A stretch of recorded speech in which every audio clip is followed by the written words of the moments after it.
Good.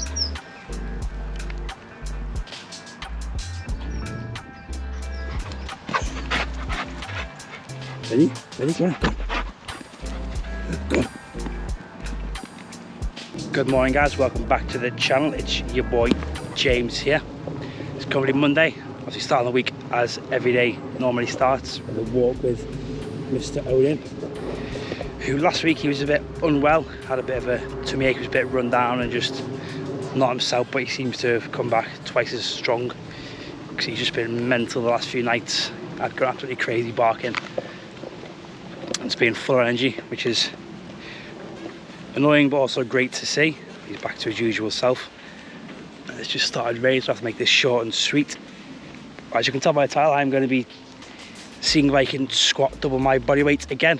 Obviously it's been a long time since I've done that. Obviously I'm a bit lighter than last time, so thankfully it's not going to be as much weight. I think last time I did this I was heaviest squat. I did when I did my heaviest squat, which was in competition, it was 222.5 kilos. I was around 98, 99 kilos, so I was a big boy. As you just saw a previous clip, I was 91.25, which would be a nice 182.5 kilo squat. So just shy of 400 pounds, I think. I'm not sure of the actual conversion. But yeah, since my legs are feeling good, today is a heavy single on the squat. But I thought I had to push it because I'm going to change things up in the next week or so.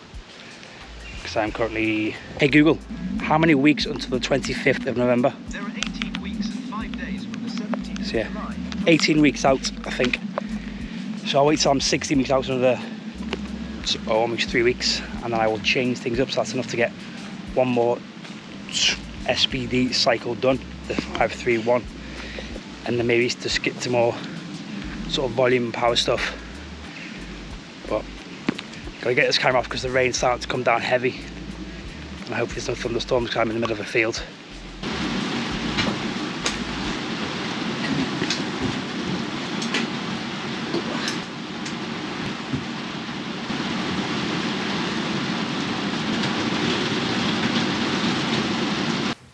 Here we are at breakfast. It's got the usual oat protein powder, banana, whatnot in the bowl, but also decided to go for a stovetop coffee because I've had the time to do it this morning. I think at the minute it's my preferred method of making coffee because it takes a bit longer, but also find it just tastes a little bit nicer. Might just be me, but I was always using the Cannonball coffee. I thought about getting a V60, but I think I've got enough options at the minute with the Nespresso cafetiere and this stovetop. It's very hot, but let's give it a go.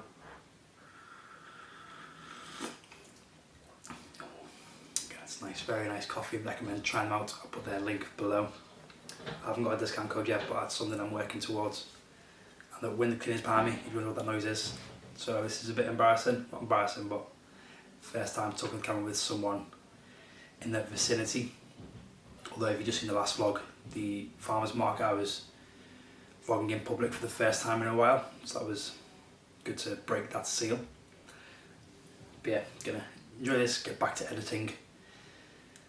I think I made it in the three vlogs ago, so I'm starting to get ahead of myself with vlogs, which is good. So back to editing, and then it's time to hit the gym for that double bodyweight squat. So here we are at the gym, ready for another SBD day, but focused on that double bodyweight squat. Hopefully we can get that legs are feeling good, feeling well, fueled and caffeinated. But I thought I'd take you through my warm-up first, which is very lazy. Start with a just massage gun the quads. Because I can't really bother getting a foam roller out. Again, this is very good just for those sort of acute effects. Just gets the quads loosened off. Quickly, because yesterday was Sunday, I went around the farmer's market, which you saw in the last vlog. So I'm all nice and fresh. Just a bit of walking, fresh out the legs from Saturday's run. Let's see if my neck pops now.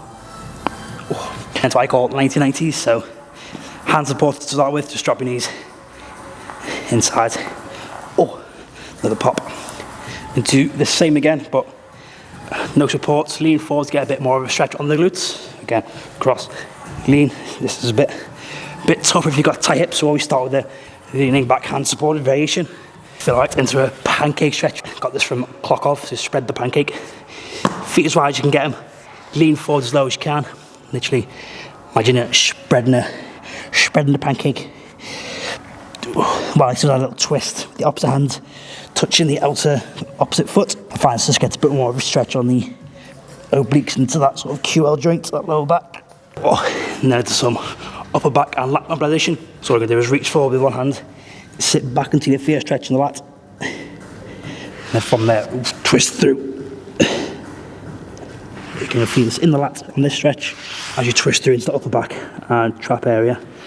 I'm going to take the hat off because I know you mean hopefully it can still pick me up. So reach forwards, twist through. Do this around 10 times on each side. Then into the, I call them Spider-Man, so also the world's greatest stretch, press up position, lunge foot up, same arm around to the ceiling. This just gets more of the hips, ankles, and T-spine warmed up. And to finish with a glute bridge. This squeeze that's up, and this one I'll pretty much use for every single session. Just to get everything nice and warm, nice and mobilised. It takes literally 3 minutes, 4 minutes.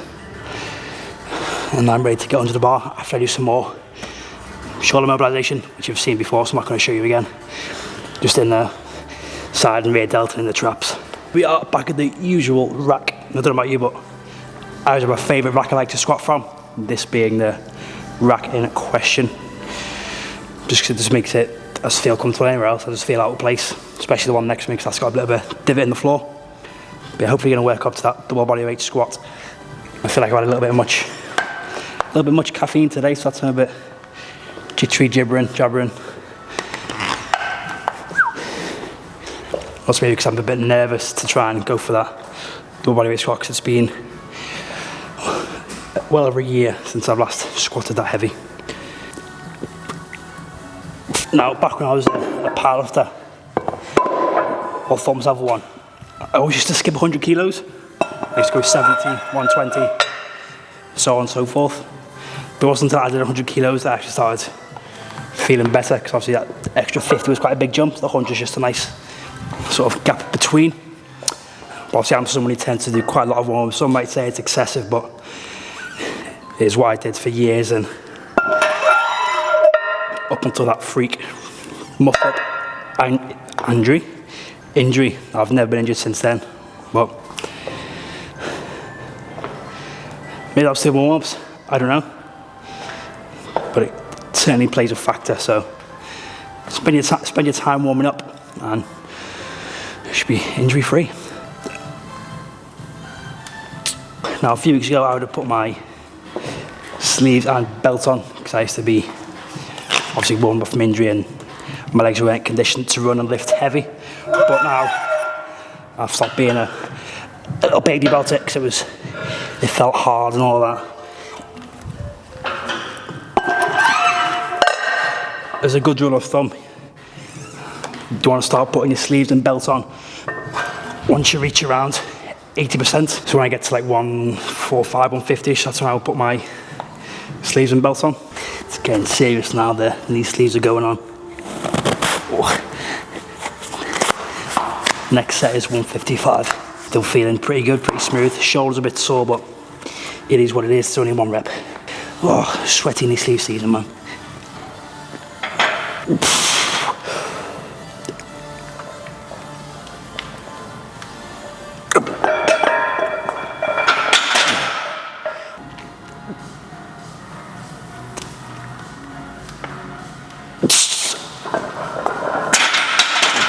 And one of my go-to songs is this song by Desmo.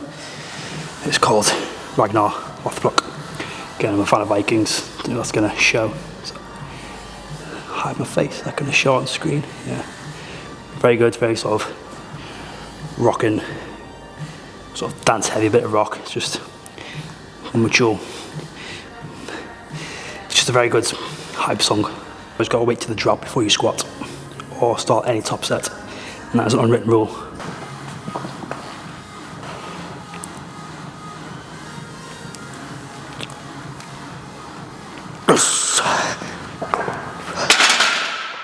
Next set is the double body weight attempt.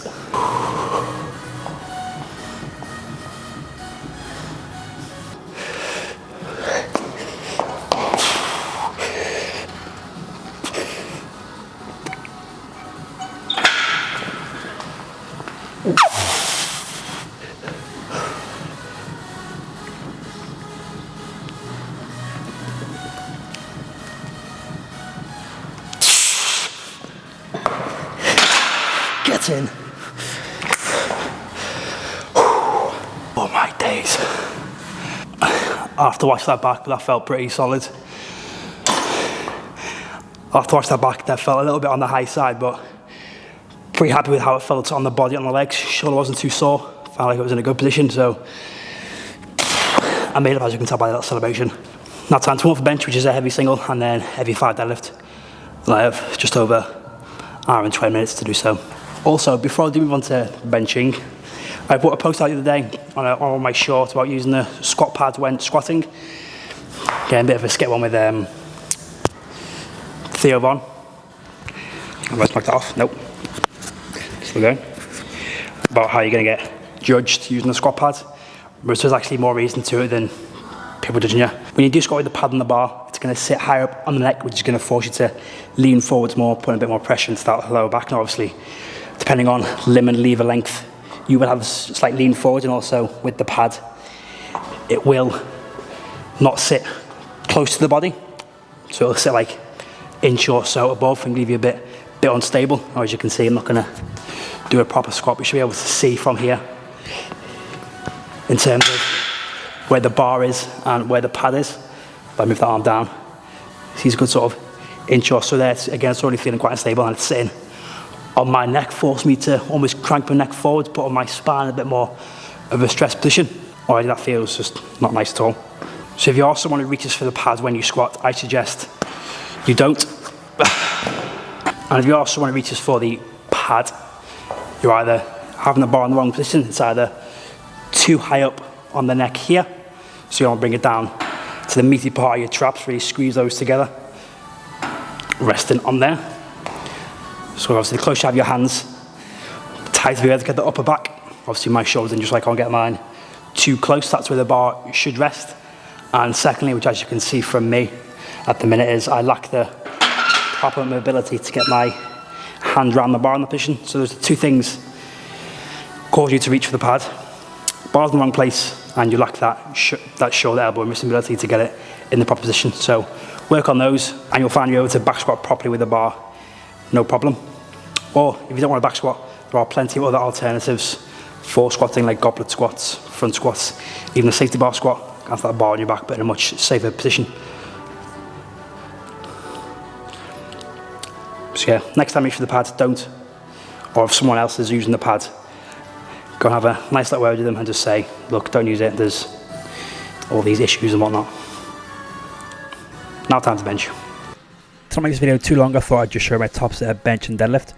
Now as you can see on this set, my feet are back with my heels raised, because I saw a post by Hayden Bow talking about how all the power when you jump or when you sprint comes to the ball of your foot, so you should do that when you bench. I thought I'd give it a go. I always keep my feet flat because those are the IPF rules, and I like to train how I would compete.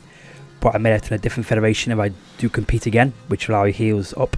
So I thought I'd give it a go. It does feel slightly better, but I'm not sure if it's the extra arch it allows, but certainly going to give it a go for a few weeks. Originally the aim was to go for 120, but it felt good, so I put on 125, and as you can see it moved pretty well, and I called it there. Moving on to my top set of bar and deadlifts, and I feel like I'm finally agree with deadlifts, as I've never been the strongest at conventional. I only switched to it since injuring my hip last year, before I pulled sumo. And now I think a combination of practicing the movement and more recently losing a bit of weight, so I lost a few inches around my belly, allowing the belt to sit slightly lower, and maybe be able to sit more into a lower position. And now I think all these rep maxes are new PBs to me, because I am at least 10 kilos lighter than when I competed. So I'm pleased with that. Things are going well as my weight is dropping. Long may it continue. Although as you can see from my reaction, that was a very tough set and my thumbs hated me.